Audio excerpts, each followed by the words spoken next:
Okay, so as you look at an FRQ, ask yourself, is there any BC topics? So this one is an average rate, right, in letter A. This one is a definite integral with the right Riemann sum. This one is an in-out dealio as far as grain is put in and then it's spoiling. And then this one is increasing, decreasing. So this is all AB topics for number 1. But number 2, do you see why we have parametric motion? Yeah. Right?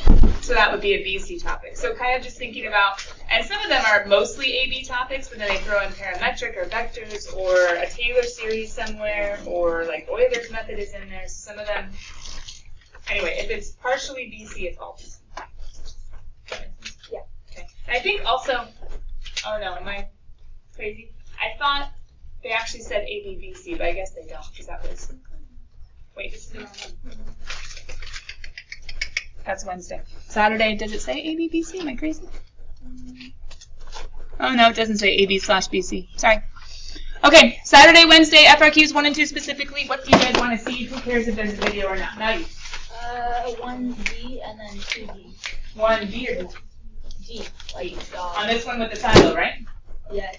I don't get it. Okay, hold on. First of all, doesn't really matter what a silo is, even though a silo, if you were to actually like do it, and then there's a farm, and then there's like the little big door with a. The silo is the thingamabob that has the dome top that holds all the grain on the side of the farm. Got it. But does it really matter? No. No. All you need to know is that there's some sort of container and stuff is going in. True? And then stuff is spoiling inside, so some is good and some is bad. Right? But letter D isn't specifically saying, hey, do you know what a silo is and can you write about it? Letter D is saying instead, from the table that you've been given and the function that was given up here in letter C, what is the amount of unspoiled grain in the silo? Not what is the amount, that's up here. Is the amount of unspoiled grain in the silo increasing or decreasing at time t equals 6? Okay. For this guy, you need to think through, which you hopefully already did. Sorry, I did mess with my computer yesterday, which is partially good and partially bad. I got C right, and then I was like, how confused with B. And you Come on, put computer. question marks on my words. Okay. In C, I think, weren't you talking about the amount of unspoiled grain, like an expression for that? Uh-huh. So then you have to integrate G, which is the grain going in, minus W, the grain spoiling, right? Yeah. From some sort of, I think 0 is the beginning of time to T, whatever. Yeah, it was 8. Cool. So in this one, they're asking about 6. But if it's asking about increasing, decreasing, guys, remember, if we're trying to think amount, increasing, decreasing, aren't we looking at the sign of amount? We look at the first derivative of whoever it is who's increasing or decreasing we're trying to analyze, right? So if we're trying to figure out if the rate is increasing or decreasing, we look at the rate's derivative or the second derivative. We're trying to figure out if acceleration is increasing or decreasing. Look at acceleration's prime. So in this one, we want to figure out the sign of the amount prime such that t equals 6. So if this is amount, don't I need to take a prime, which uses what forever code? FTC part 2. Good. I need to take the derivative of both sides. FTC part 2 would say, hey, let's just go ahead and, technically I guess that should be g of x, w of x to make the t plug in. But it's just going to be g of t minus w of t. All I care about is,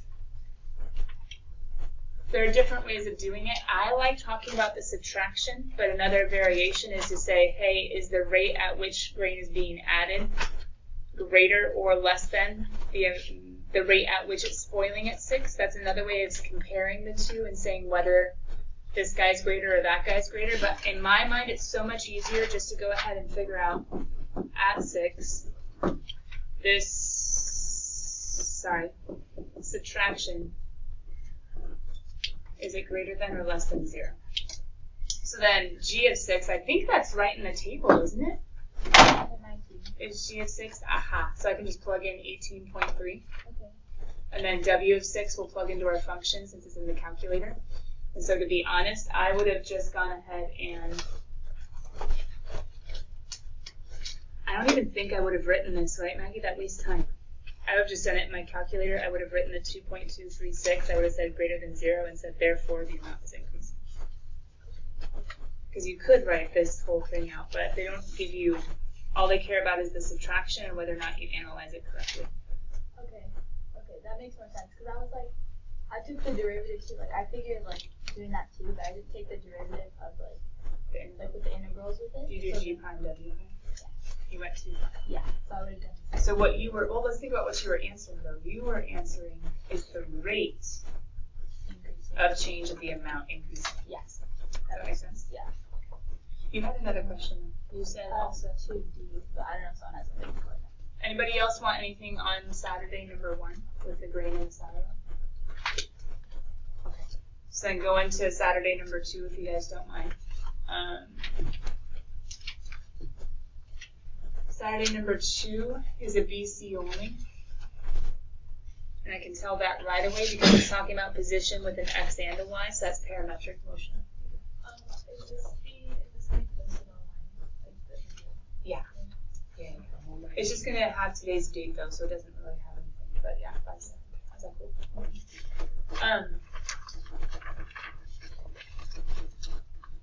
C, right? No. B? Oh, I said D.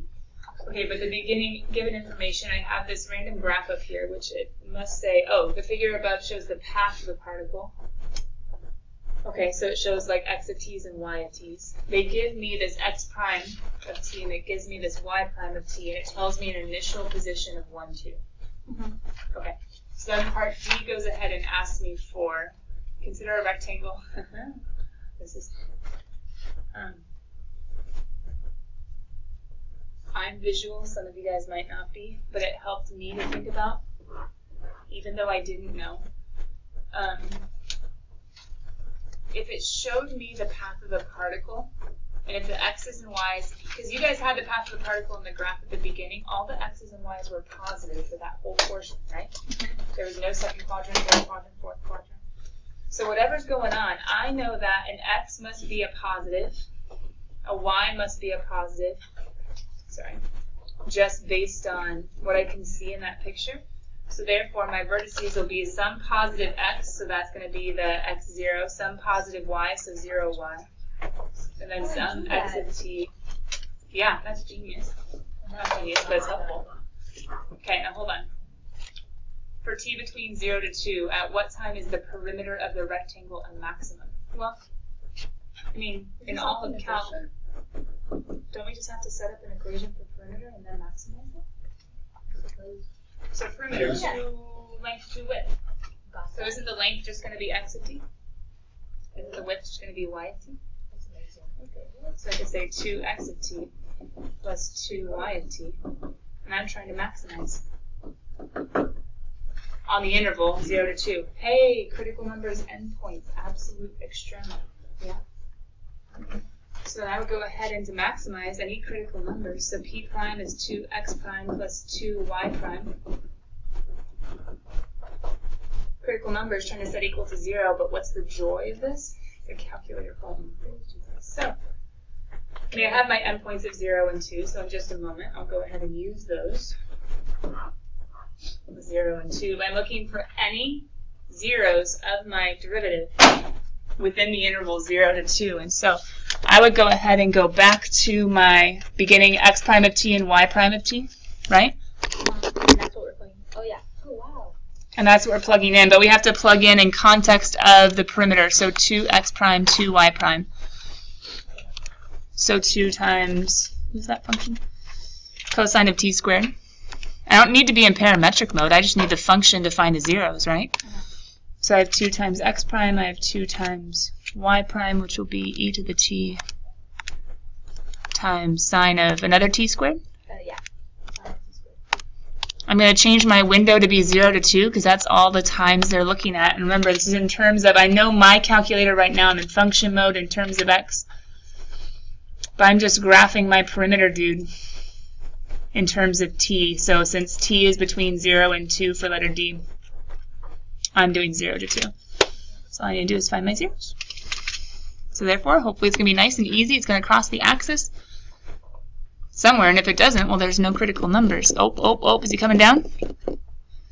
Yeah. There he goes. So, guys, this is silly, but eyes up here real quick. How do you quickly, without having to scroll forever, do a left bound? How do you get to the right bound? How about 1.8? Wouldn't that be theoretically on the right? You can type in and have it jump, and that just saves you a little bit of time. Then we can find our 0 of 1.721. I'm going to go ahead and stow him because I'm going to have to plug it in, right? So let me stow him as letter A. 1.7218. So in my work, I'm say at 1.7128. I would double check that I'm right so I don't lose a silly point for writing it wrong. That would suck. 1.7218. And then I'm going to say equals A, so I'm going to throw in A. And all I need to do is test my P of T at each. Oh yeah, no. Oh yeah, 218, yeah. It's okay. Guys do it backwards. I love doing the name of pay attention. It's okay. See, I would have lost a point. Oh, and they want us to find P of T, not P prime. Well, P prime is my critical numbers. I'm trying to maximize the perimeter. Yeah? Do we have to take the integral? Yeah, you're okay. We only can, you do what is most beneficial for you this time. Especially if you haven't done the FRQs and I have to listen to them. But everybody else wants to throw in headphones because they're not ready for what we're doing today. Do something productive in calculus yet. Alright. Can I ask you a specific question? On yours for the grading of this? Yeah. Or no, for what? For what? For Wednesday. Like for my block? Are we not doing both? Well, let me finish this Oh, question. gotcha. Oh, I'm sorry. And then, no, you're okay. Yes, I would love to hear questions on Okay, Wednesday. I thought you were. Yeah, no, you're okay. I'm just making sure that we know what to do as far as x of t, y of t, because they give us a weird, aren't they? They give us Because they give us x prime and they give us y prime. But in order to go back and figure out the position, I think that we would need to. Well, we took the derivative and then we took the integral. Because you had to for position and letter Yeah, A, right? and A, so you know the position. And you know the initial is 1, 2. So you could go ahead and throw into this guy at 0, P of 0 equals 2 times 1 plus 2 times 2, just plugging in the 0.12, which would get us to 6. And then you found it too. What was the position at that one? What was your x and your y for letter A? 1.461 and 4.268. And 2.1? It's 4.268. So that's going to be greater than that guy. And so then all you have to do is go ahead and do the exact same procedure as you did with A. Wait, how did you find P of 0 then? I'm sorry. Oh, at 0, x of 0, y of 0 was the point they gave you, 1, 2. Oh. And then x of 2, Yeah. no, you're okay. Y of 2 is the point that you found in letter A. Yeah, I got that one. Okay. And so throw in the xy to my 2x plus 2y, throw in the xy to 2x, 2y, and then for this guy you're going to have to go ahead and find x of A, y of A, using, now, hold on. This is because we're testing critical numbers and endpoints, right? Could there be another way? Yes. Since this is the only 0, technically, and we're talking about an interval where there's only one critical number, couldn't we technically from our calculator, couldn't we graph this dude and talk about, hold on, who is this graphic? P prime, right? Yeah. Oh, I was about to click on it. Isn't P prime positive before the critical number? Yeah. And negative after? Is our testing of the critical numbers and endpoints bad? No, it's totally valid. It's just taking so much time. Why? We should just. You could have just said that P prime is positive and then negative, so P is strictly increasing, then decreasing. Where's my absolute max? 1.7. You could have justified it using sign chart language because it's a strict increase, strict decrease. The absolute max is going to have to occur at the critical number. Does that make sense? Yeah. It's crucial to test the endpoints when we don't have strict increase, strict decrease, or strict decrease, strict increase, when there's a little bit of both on the different intervals, because then we have to compare. So then for our justification, it's just basically like because it is strictly increasing and then Up to A and then strictly decreasing after the absolute max will have to occur. Okay. Or the perimeter will have to be maximized, which would save a lot of time. Okay. Is there anything else that you guys want to hear about 2 on Saturday? Saturday people were good? Okay. Aryan wants us to go to Wednesday number 2? 2C. 2C. Let me talk through Wednesday 2C and then let me see what your specific. Is it a grading question? Yeah. Okay. 2C was the game one, right? The board game. So you're given a table. The table is of rate. What else? They give us an initial? No, not really. Okay. And letters C, right? One salesperson believes that. You can get a picture of it that I can write on. Starting with 2,400 games per week. At time t equals not minus 12, the rate at which games will be sold will increase at. So the rate at which games will be sold.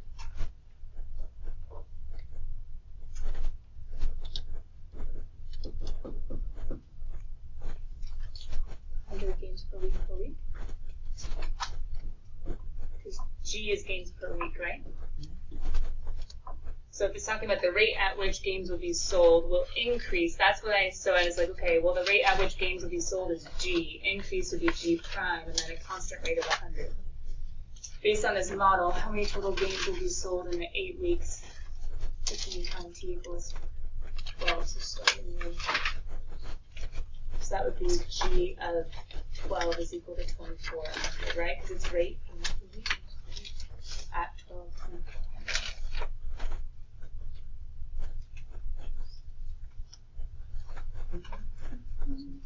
I did it in a really weird way from how you did it in the answer key. I should have gotten the right answer, I just messed up my mouth. So let's go to this.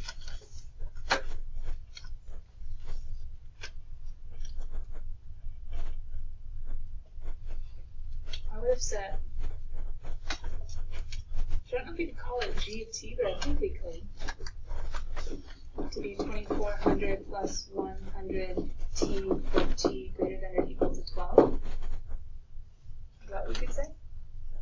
In the interview, you had it as 100 t minus 12. Oh, t from 12. Yeah. Sorry, I did that. It says per week. So then we could integrate that from. Okay. And that's what the answer key had? Yeah. Okay, so let me hear how you did it. Because very few people, and a lot of you guys took it on Wednesday, very few of you thought about hours from 12. Anybody who took it Saturday, this is very similar to your ant snail one. That's Saturday, right? Ant snail. Oh, did you guys not have that? Was that an ABF? I think it was an ABF. The ant with the snail on the okay. If you wanted to look at AB Saturday, because if you think about it, guys, this is Wednesday. This is 2016. It's on the BC exam, but there was a very similar FRQ part to 2018 AB, so they're kind of hitting this whole, they're having at a certain time something start. Wait, last year the bananas on the display? I think that was that 2 years ago? 2 years ago. Okay. The bananas on the display, people hated that one too. It's because bananas were on the display. Customers. Oh, that's right. Oh, yeah. Bananas were being taken from the display, and then someone came on shift at a time removed from the store opening and started putting bananas back in and restocking. So they love this whole time removal thing. Meaning, hey, at week 12, something changes. Or the ant and the snail at time t equals, was it 12 or 15? The ant starts out to catch up with the snail. Anyway, it's a very similar idea as far as U sub, and this is probably the simplest way to solve. But hold on, all right, go ahead. What were you doing? Okay, so the weird way I did it, I'll just tell you what my integral was. It was integral from 1 to 8.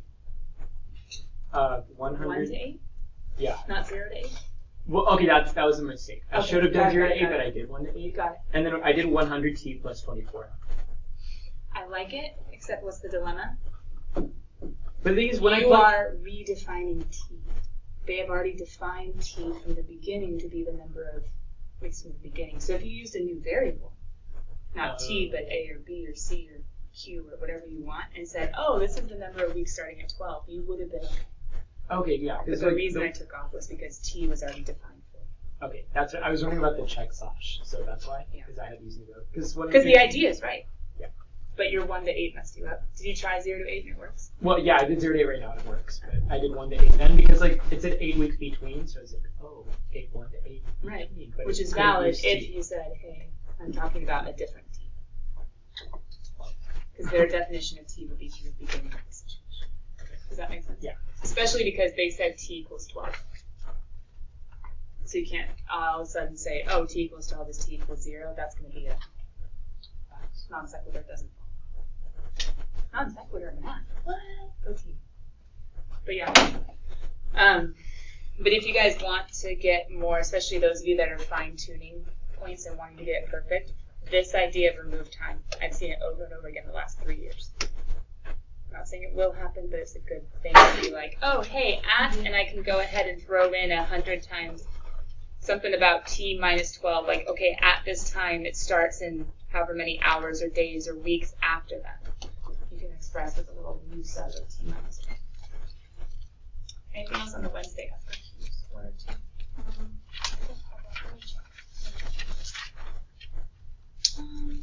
And you see, random question, all the bonuses are due Monday, right? Oh, that was C? Oh, wait, let me get a picture of this. I didn't know. Because C was weeks from 12, and so you wanted to use, when you're doing your little initial plus the constant rate time, this kind of goes back to motion a little bit. You don't just want T, you want T, you want T. Oh, yeah, I don't have it. Number 4 on Wednesday. Sure. Have you not done that one then? Huh? Oh, you're good. Oh, no, I have. I'm just like, I was writing out this stuff. For, I think I'm on Wednesday. Double check. Yeah. Yeah. For C? Yeah. Can you remember the givens real quick? Yeah, I got them all wrong. R be the region. Hopefully you guys, at least for this one, I'm visual, and I'm sorry if I teach visual and you guys aren't visual, but me, even if like there's this awkward end due, I'm still like, wait, I know. Oh, there's Mr. Cole, he's doing it again. E to the x goes swoop up, e to the negative x will swoop down. And when it says below by the x-axis, on the left by the y-axis, so it's telling me, like, on the left, it's telling me below, and it's telling me x equals n. So we can get a picture of the region without totally knowing what n is, just because Maggie mentioned your own. So we go from 0 to m of my e to the negative x minus 0. Is this for A? Yeah. Okay, for A. Oh, you got it right. No, I didn't. I got it all wrong. Does this make sense? I was kind of confused. Why didn't we do it in terms of dy? Well, dy, check it. To do right minus left, we would do bound minus bound, and it would work all the way up to here, but then we have the function. The function is on top. So it's much easier to do top minus bottom. Because my drawing's wrong, that's all. Okay. E to the negative x is a, think about it, a negative in the argument is a horizontal flip. Okay. Negative on the outside is a vertical flip. Okay. Okay, yeah, my drawing is completely wrong. But basic graph, horizontal flip. That's it. Yeah. So James, I'm just setting up to get us to see by having an idea of who R is first. The e to the negative x. Here's a picture. So then just do left to right, top minus bottom. Wow, you got 3 points for that? Setting up, I think it was bounds, and then it was, and you had to actually find it. I think it was integrand, bounds, and then solving, probably. Or maybe it was antiderivatives, integrand, and then final. Yeah, you just got 3 points. So then letter C says find the value of the real number k. Oh, this has nothing to do with region R. Okay, cool. I mean, it has something similar to the negative x power. That has nothing to do with the givens. Okay, so how do you solve? An improper integral. You put a limit. I love it, didn't put limits. The limit as b goes to infinity. I think I had to take off. Anyway, it was that. K to the negative x dx. Right? U is equal to negative x because k is a real number. K is a constant. So I'm using the integration rule. Forevers and evers, we're studying. Right, everybody? Yes. What's the integral of b to the u? 1 over ln of b, b to the u plus c, right? So then, if k is a constant, well, hold on, we should probably get the negative. Okay, so we have a negative integral from 0 to b of k to the u du is equal to 2. I can technically pull that negative out if you guys don't want to deal with him. We can move him to the other side with limit properties, compositions, blah, blah, blah.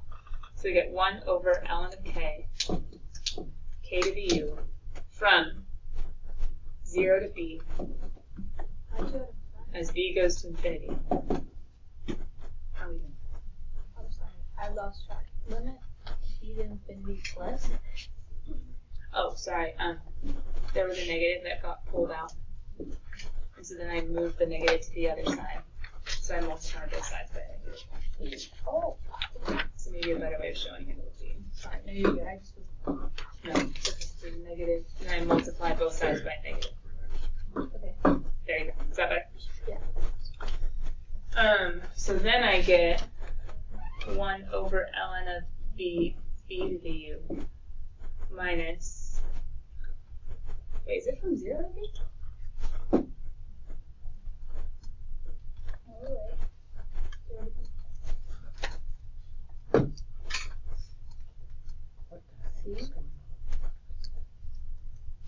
Oh, duh. Man, how did I do that?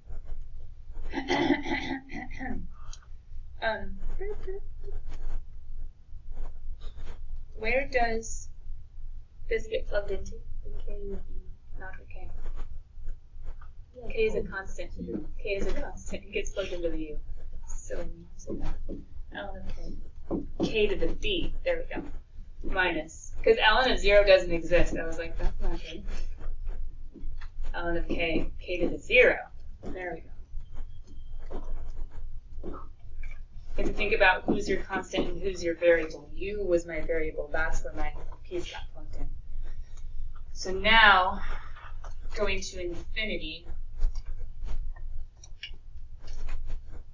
that's just going to be 1. Am I going to positive infinity, right? Yeah. So tell me anything specific about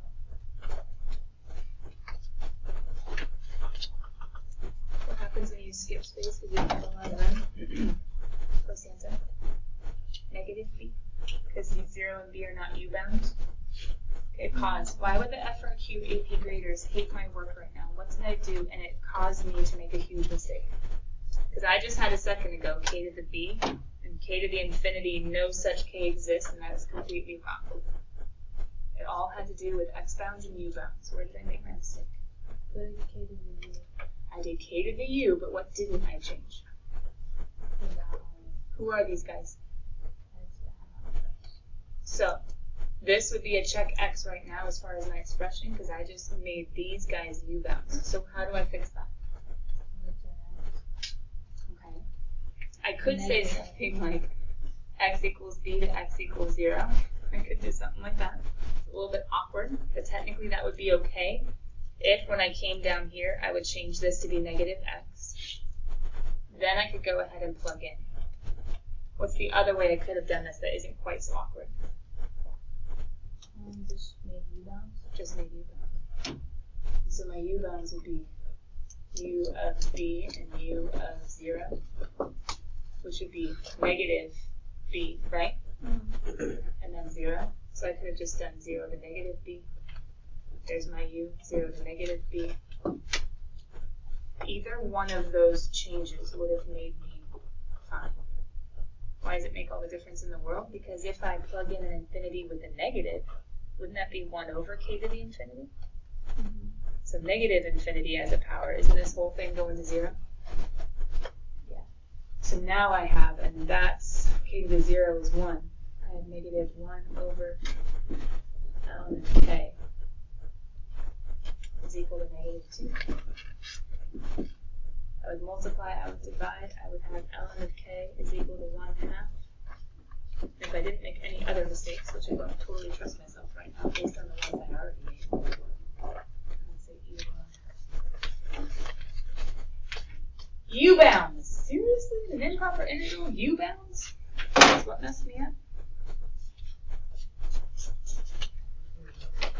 Second.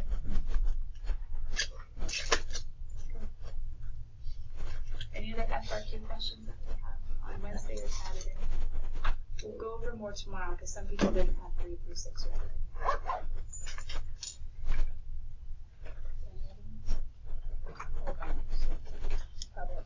Yeah, okay. We can say 3 through 6 and you guys can look them. We have a low moment. Could you look at this really quick?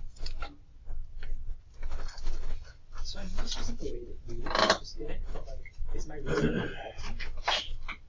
K must equal to.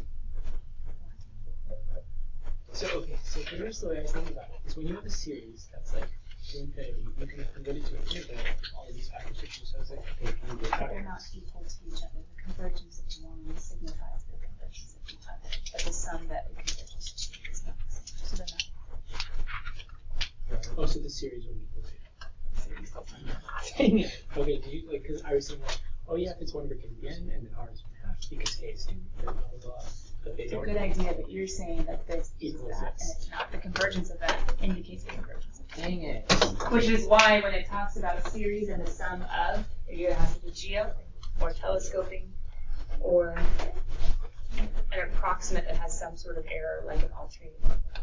Okay, yeah, because that's when it said equals 2, I was like, oh, it's a series. It's a good idea, Trevor. No.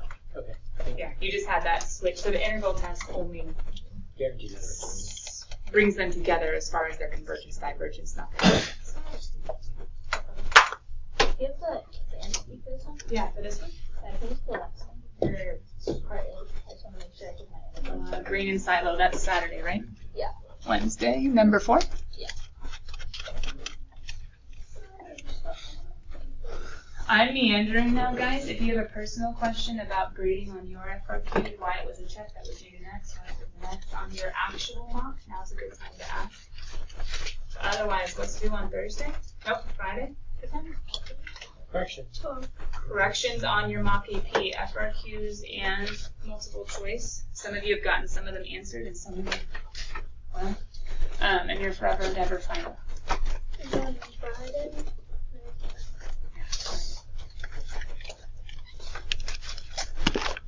And ideally, if